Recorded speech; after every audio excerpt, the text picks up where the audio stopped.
وَقُلْ جَاءَ الْحَقُّ وَزَهَقَ الْبَاطِلُ إِنَّ الْبَاطِلَ كَانَ زَهُوقًا۔ اور کہہ دے حق آ گیا اور باطل بھاگ گیا، یقیناً باطل بھاگ جانے والا ہی ہے۔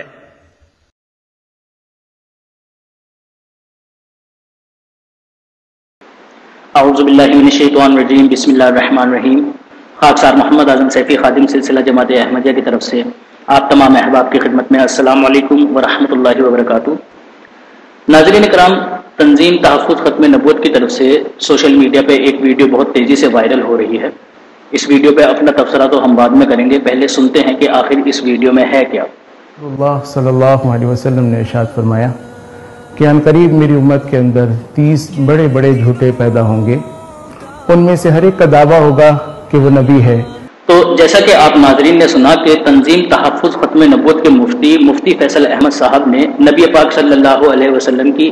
وہ حدیث بیان کی ہے جس میں نبی کریم صلی اللہ علیہ وسلم نے فرمایا کہ عنقریب میرے بعد اس امت میں 30 جھوٹے مدعیان نبوت پیدا ہوں گے۔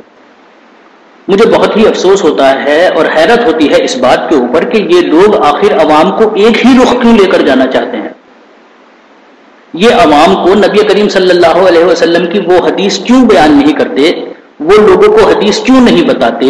جس میں نبی کریم صلی اللہ علیہ وسلم نے اپنے بعد ایک سچے نبی کے آنے کا بھی ذکر کیا ہے؟ جیسا کہ مسلم شریف کی حدیث ہے، بخاری شریف کی حدیث ہے، ابو داؤد شریف کی حدیث ہے کہ نبی کریم صلی اللہ علیہ وسلم نے فرمایا لیسا بینی و بینہ نبی، کہ میرے اور آنے والے مسیح کے درمیان کوئی نبی نہیں ہے۔ لیکن یہ مفتی اور علامہ عوام کو ایک ہی رخ لے کر جاتے ہیں، صرف ان کے سامنے یہی حدیث بیان کرتے رہتے ہیں اپنی تقریروں میں، اپنے جلسوں میں کہ نبی پاک صلی اللہ علیہ وسلم نے فرمایا کہ میرے بعد 30 جھوٹے مدعیان نبوت آئیں گے۔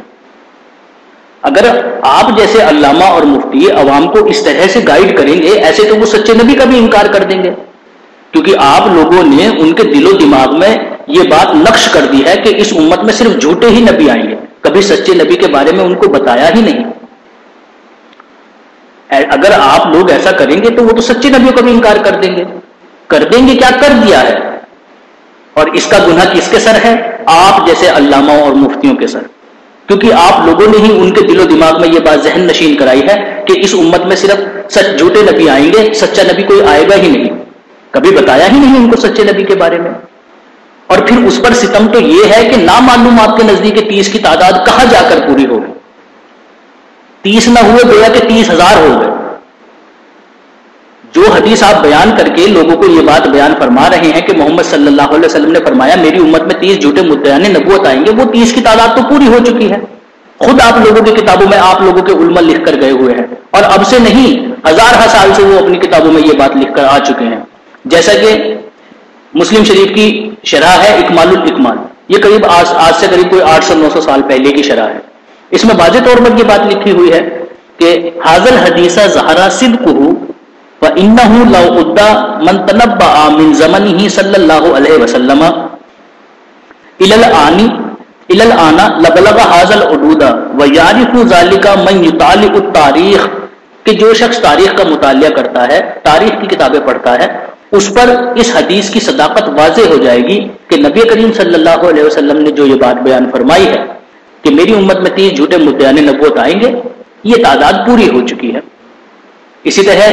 محدث قاضی ایاز رحمۃ اللہ علیہ کا قول نقل کر کے آپ لوگوں کی کتابوں میں ہی یہ بات لکھی گئی ہے کہ قاضی ایاز رحمہ اللہ فرماتے ہیں کہ یہ حدیث ظاہر ہو چکی ہے اگر ان لوگوں کا شمار کیا جائے جنہوں نے نبی کریم صلی اللہ علیہ وسلم کے زمانہ مبارکہ سے آج تک نبوت کا دعویٰ کیا ہے، تو ان میں سے مشہور اسی تعداد کے مطابق پائے جائیں گے، اور جو آدمی کتب تاریخ کا مطالعہ کرتا ہے وہ اس حدیث کی صحت کو جان لیتا ہے، یعنی اس پر یہ بات واضح ہو جاتی ہے کہ وہ 30 کی تعداد پوری ہو چکی ہے۔ اسی طرح حجت الکرامہ میں جو مجدد ہیں اہل حدیثوں کے نواب حسن صدیق صاحب، انہوں نے تو باقاعدہ نمبر دے کر ان کے نام لکھے ہیں اور یہ بھی بتایا ہے کہ کون سا مدعیان نبوت کس سن میں ہوا ہے اور کیا اس کا انجام ہوا ہے۔ اسی طرح اہل حدیثوں کے امام جو ہیں مولانا ثناء اللہ امرتسری صاحب، ان کا اخبار ہے اہل حدیث، وہ بھی اپنے اس اخبار میں ذکر کرتے ہیں کہ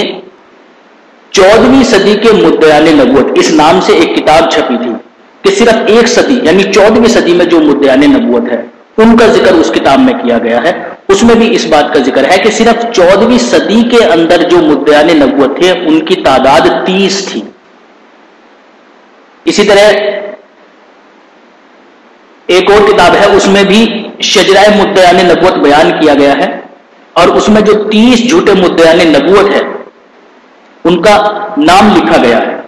اور بتایا گیا ہے کہ ان لوگوں نے کس سن میں دعویٰ کیا ہے اور کیا ان کا انجام ہوا ہے. لیکن نامعلوم آپ جیسے مفتی اور علاماؤں کے نزدیک، آپ جیسے مذہب فروشوں کے نزدیک یہ 30 کی تعداد کب جا کر پوری ہوگی، کہاں اس کی انتہا ہے. پتہ نہیں آپ کے پاس کون سا وہ کیلنڈر ہے جس کی گنتی میں 30 کی تعداد پوری ہی نہیں ہوتی. آپ کے علماء تو لکھ کر آ چکے ہیں کہ 30 جھوٹے مدعیان نبوت اس امت میں جو آنے تھے وہ آ چکے ہیں، ان کی تعداد پوری ہو چکی ہے، اور ان مدعیان نبوت کا کیا انجام ہوا ہے یہ بھی انہوں نے ذکر کیا ہے. 30 جھوٹے مدعیان نبوت کے حالات آپ کے سامنے موجود ہے، لیکن پھر بھی آپ لوگ حق اور باطل میں تمیز نہیں کر سکتے کہ اللہ تعالیٰ نے ان 30 جھوٹے مدعیان نبوت کے ساتھ جو سلوک کیا ہے، کیا ویسا سلوک حضرت مسیح موعود علیہ الصلوۃ والسلام کے ساتھ کیا ہے؟ ان 30 جھوٹے مدعیان نبوت کو اللہ تعالیٰ نے نیست و نابود کر کے رکھ دیا ہے کہ ان کا نام لیوا بھی کوئی نہیں ہے. اس کے برعکس حضرت مسیح موعود علیہ الصلوۃ والسلام کو اگر آپ لوگ جھوٹا سمجھتے ہو تو ذرا غور و فکر تو کرو کہ حضرت مسیح موعود علیہ الصلوۃ والسلام کے ساتھ ایسا سلوک کیوں نہیں ہوا کہ ہر ایک حربہ اختیار کر کے دیکھ لیا ہے آپ لوگوں نے، ہر ایک کوشش کر کے دیکھ لی ہے اس جماعت کو نیست و نابود کرنے کے لیے، لیکن تم لوگ کر نہیں پائے ہو. تو کوئی تو بات ہوگی نا کہ 30 کے ساتھ اللہ تعالیٰ نے کچھ اور سلوک کیا اور حضرت مسیح موعود علیہ الصلوۃ والسلام کے ساتھ کچھ اور سلوک کیا. اس کی وجہ یہی ہے کہ وہ جو 30 تھے وہ جھوٹے تھے اور حضرت مسیح موعود علیہ الصلوۃ والسلام سچے ہیں. لیکن بجیس اس کے اور کیا کہا جا سکتا ہے کہ اللہ تعالیٰ آپ کے حالوں پر رحم کرے. آپ لوگوں نے امت کو گمراہ کرنے کے لیے کوئی طریقہ نہیں چھوڑا ہے کہ آپ نے اختیار نہ کیا ہو کہ جس سے یہ امت گمراہ ہو جائے. بس اللہ آپ کو ہدایت دے، یہی آخر میں ہمارا کہنا ہے.